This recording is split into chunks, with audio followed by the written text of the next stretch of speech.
While the National Electrical Code, or NEC, does not explicitly prohibit the practice, it is generally not considered good practice and may present safety concerns. Connecting multiple appliances to a single circuit can increase the risk of overloading the circuit, especially if the appliances draw a high current simultaneously. A loose or broken connection in the wire nut can create an arc fault, which could ignite a fire. If the wire nut is not properly tightened or insulated, it could expose live wires and create an electrocution hazard. Article 210.19 A1 requires that branch circuits serving 2 or more appliances must have their rating increased by 50%. This means that a 20 amp circuit should be rated for 30 amps if it is serving multiple appliances. Article 250.130 C prohibits the use of wire nuts for splices in wet or damp locations. Article 408.2 requires that the ampacity of the branch circuit be based on the maximum load it will serve. It is recommended to follow these best practices. Firstly, use separate 20 amp circuits for each appliance. Secondly, do not wire nut off a hot wire to create a spare circuit. Thirdly, if a spare circuit is needed, install a separate 20 amp circuit with its own breaker. Fourthly, ensure that all wire connections are properly tightened and insulated. By following these practices, you can help ensure the safety and reliability of the electrical system.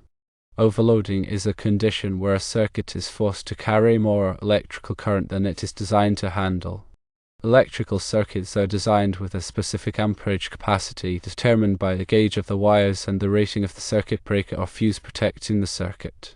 When the total amperage draw of all devices connected to a circuit exceeds this capacity, the circuit is considered overloaded. This overload can cause the wires to heat up excessively, potentially melting the insulation and creating a fire hazard. Circuit breakers and fuses are safety devices designed to protect against overloads. They automatically trip or blow, respectively, when the current exceeds the circuit's rated capacity, interrupting the flow of electricity and preventing overheating. However, repeatedly overloading a circuit can weaken these protective devices, making them less effective over time. Symptoms of an overloaded circuit can include frequently tripped circuit breakers or blown fuses, dimming lights when appliances are turned on, warm or discolored wall outlets, and a burning smell emanating from outlets or appliances. To prevent overloading a circuit, it's essential to understand the power consumption of the devices you are connecting. Each appliance or device has a wattage rating, which indicates the amount of power it consumes. You can calculate the amperage draw of a device by dividing its wattage by the voltage of the circuit. In a typical 120-volt circuit, a 1200-watt appliance will draw 10 amps. When connecting multiple devices to a single circuit, add up their amperage draws to ensure that the total does not exceed the circuit's capacity. For example, a 20 amp circuit can safely handle a continuous load of up to 16 amps, which is 80% of its rating. It's also important to consider the starting current of some appliances, which can be significantly higher than their running current. Motorized appliances, such as refrigerators and air conditioners, often have a high starting current that can briefly overload the circuit. To avoid overloading circuits, distribute appliances across multiple circuits, use power strips with built-in circuit breakers, and upgrade circuits to a higher amperage rating if necessary. Arc faults are dangerous electrical phenomena that can lead to fires. An arc fault is an unintended electrical discharge that occurs when electricity jumps between two or more conductors. This can happen due to damaged or deteriorated wiring, loose connections, or insulation breakdown. Intense heat generated by an arc fault can ignite nearby flammable materials, causing a fire to spread rapidly. Arc faults are different from short circuits and overloads, although they can sometimes lead to these conditions. A short circuit occurs when electricity flows through an unintended path with low resistance, resulting in a large current flow. An overload occurs when a circuit is forced to carry more current than it is designed to handle. Arc faults, on the other hand, are characterized by erratic and intermittent nature of the electrical discharge. There are two main types of arc faults: firstly, series arc faults, and secondly, parallel arc faults. Series arc faults occur when there is a break in a single wire, such as a frayed or cracked wire. The electricity has to jump across the gap to continue flowing, creating an arc.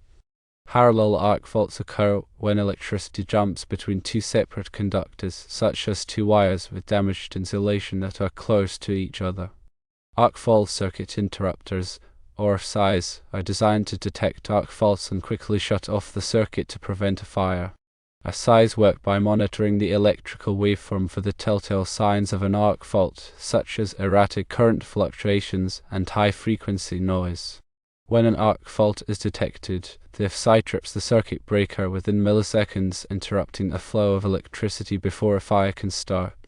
SIs are required by the NEC in many areas of the home, including bedrooms, living rooms, and dining rooms. They are typically installed in the electrical panel and provide protection for the entire circuit.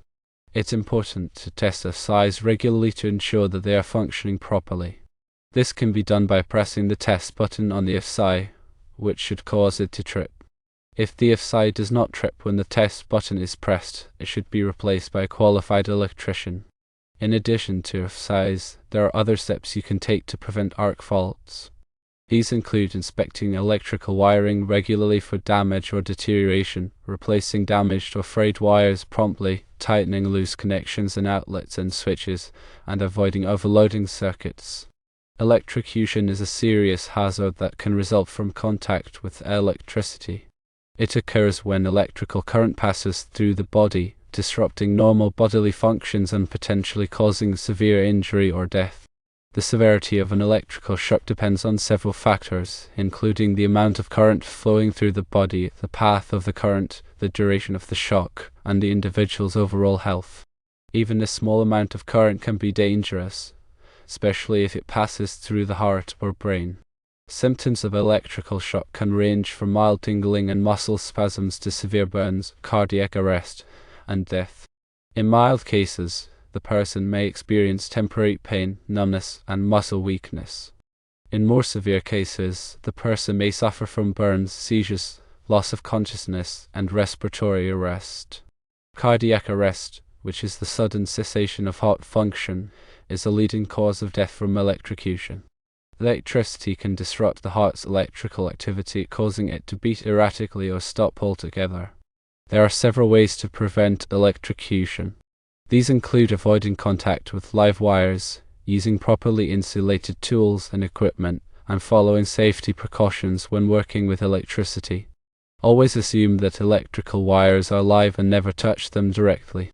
Use insulated tools, such as rubber gloves and insulated pliers, when working with electrical circuits.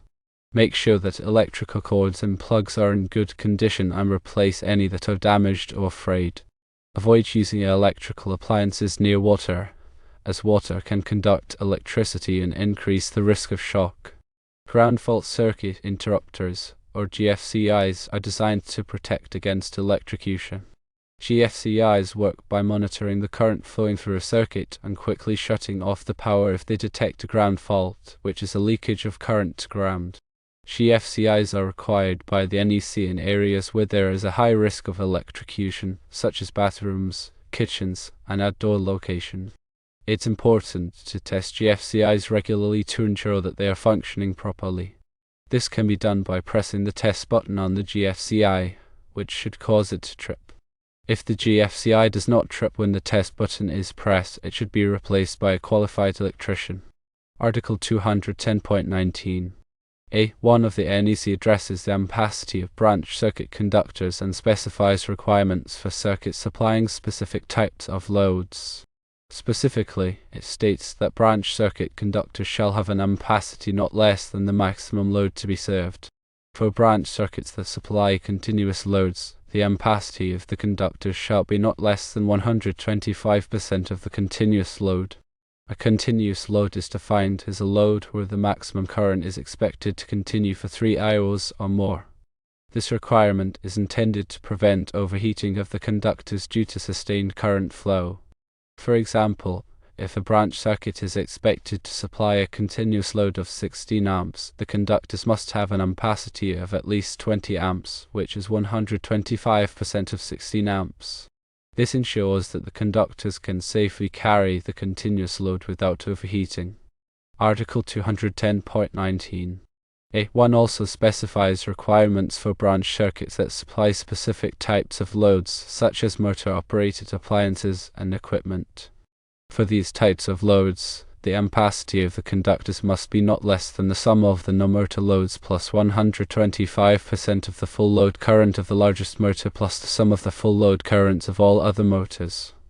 This requirement is intended to account for the high starting current of motors, which can briefly overload the circuit. Article 250.130 C of the NEC addresses the use of wire nuts for equipment grounding conductors and specifies restrictions on their use in certain locations. Specifically, it states that wire connectors or terminals shall be listed for the purpose and shall be installed in accordance with the manufacturer's instructions. Wire connectors or terminals shall not be installed in wet or damp locations unless they are listed for use in such locations.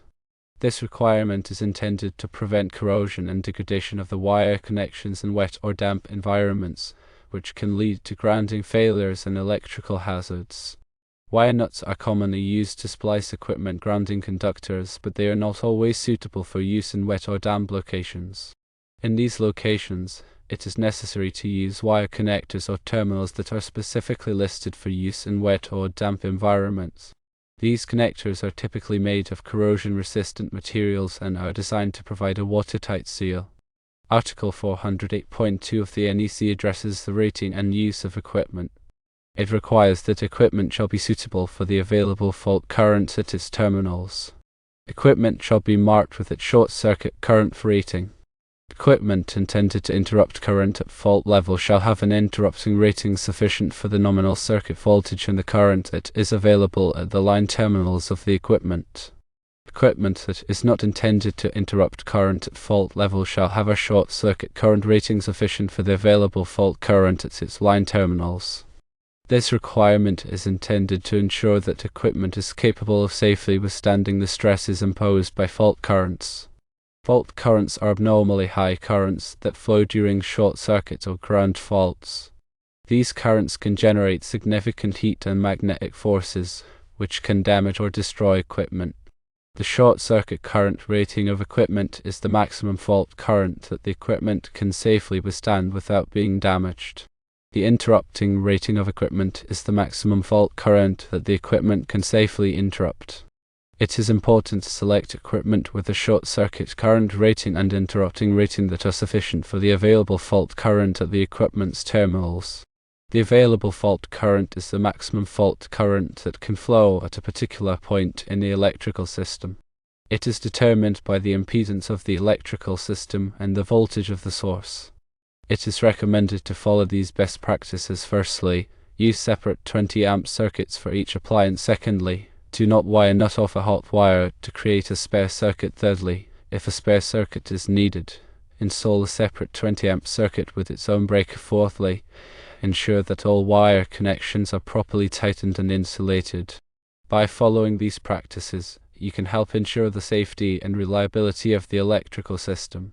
Firstly, using separate 20 amp circuits for each appliance helps to prevent overloading and reduces the risk of arc faults and electrocution. Each appliance has a specific power requirement, and when multiple appliances are connected to a single circuit, the total current draw can exceed the circuit's capacity. This can cause the circuit breaker to trip frequently, which is inconvenient and can also damage the appliances. By using separate circuits, you can ensure that each appliance has its own dedicated power supply and that the circuit is not overloaded. Secondly, wire nutting off a hot wire to create a spare circuit is generally not recommended because it can create a potential safety hazard. A wire nut is a type of electrical connector that is used to join two or more wires together. When a hot wire is wire nutted off to create a spare circuit, the end of the wire is left exposed, which can create a risk of electric shock. If someone accidentally touches the exposed wire, they could receive a dangerous electrical shock. Additionally, a wire nutted connection can become loose over time, which can create a risk of arc faults. Thirdly, if a spare circuit is needed, it is best to install a separate 20 amp circuit with its own breaker. This will provide a safe and reliable power supply for the spare circuit. When installing a new circuit, it is important to follow all applicable electrical codes and to use properly sized wires and breakers. It is also important to properly ground the circuit to prevent electric shock. Fourthly, ensuring that all wire connections are properly tightened and insulated is essential for electrical safety. Loose or poorly insulated connections can create a risk of arc faults and electrocution. When making wire connections, it is important to use the correct type of connector and to tighten the connection securely. It is also important to properly insulate the connection to prevent accidental contact with live wires. By following these best practices, you can help ensure the safety and reliability of the electrical system. It is important to consult with a qualified electrician if you have any questions or concerns about electrical safety. An electrician can help you to identify potential hazards and to implement appropriate safety measures.